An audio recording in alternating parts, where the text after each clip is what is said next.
Shalom, saya Theodora Priscilla Putri Salensehe dengan NIM 25063003 dari Universitas Katolik Dela Salnado, program studi fisioterapi. Saat ini saya akan menjelaskan tugas dari mata kuliah anatomi mengenai sistem urogenital yang terdiri dari sistem urinaria dan sistem genitalia, lebih khususnya pada wanita. Kita masuk pada pembahasan mengenai sistem urinaria atau sistem perkemihan. Sistem ini berfungsi untuk menyaring darah, menjaga keseimbangan cairan dan elektrolit, serta mengeluarkan sisa metabolisme dalam bentuk urin. Organ-organ penyusun dalam sistem urin yang pertama ada ginjal atau ren. Di dalam tubuh kita terdapat dua ginjal, kanan dan kiri, yang berada di belakang rongga perut.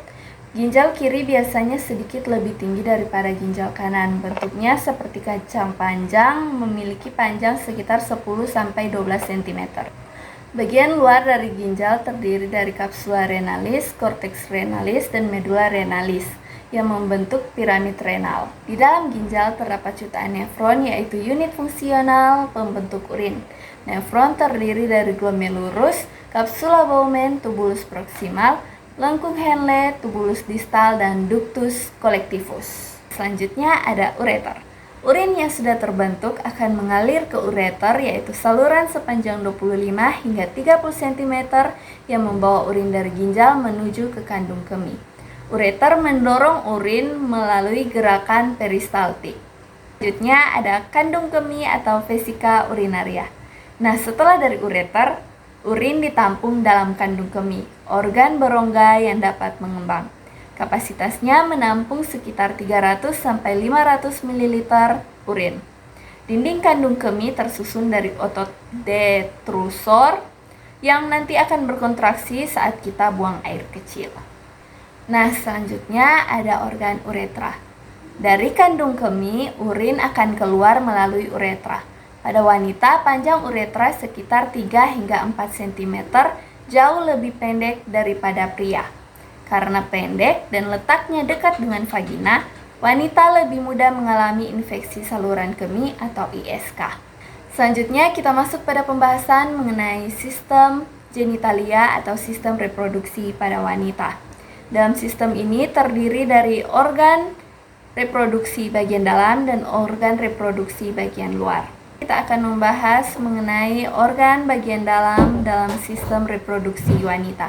Yang pertama ada ovarium. Wanita memiliki dua ovarium atau induk telur, letaknya di kanan dan kiri rahim. Ovarium berfungsi menghasilkan sel telur atau ovum, serta hormon estrogen dan progesteron. Ovarium dihubungkan ke uterus oleh ligamentum ovari dan ligamentum suspensorium. Selanjutnya ada tuba Fallopi yang memiliki panjang sekitar 10-12 cm. Tuba terdiri dari 4 bagian, yaitu infundibulum, ampula, isthmus, dan bagian intramural. Proses pembuahan paling sering terjadi di bagian ampula. Selanjutnya ada uterus. Uterus atau rahim berbentuk seperti buah pir terbalik. Bagian-bagiannya terdiri dari fundus, corpus, isthmus, dan cervix. Dinding uterus terdiri dari 3 lapisan, endometrium, myometrium, dan perimetrium. Uterus adalah tempat implantasi ovum yang telah dibuahi, tempat perkembangan janin, dan berperan penting saat persalinan. Selanjutnya ada vagina. Vagina adalah saluran elastis sepanjang 7-10 cm yang berfungsi sebagai saluran lahir, jalur masuknya sperma, dan tempat keluarnya darah menstruasi. Selanjutnya kita akan membahas mengenai organ reproduksi wanita bagian luar.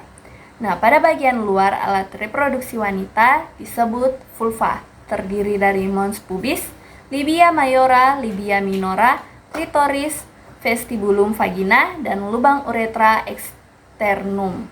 Pada wanita, sistem perkemihan dan reproduksi letaknya sangat berdekatan dalam rongga panggul.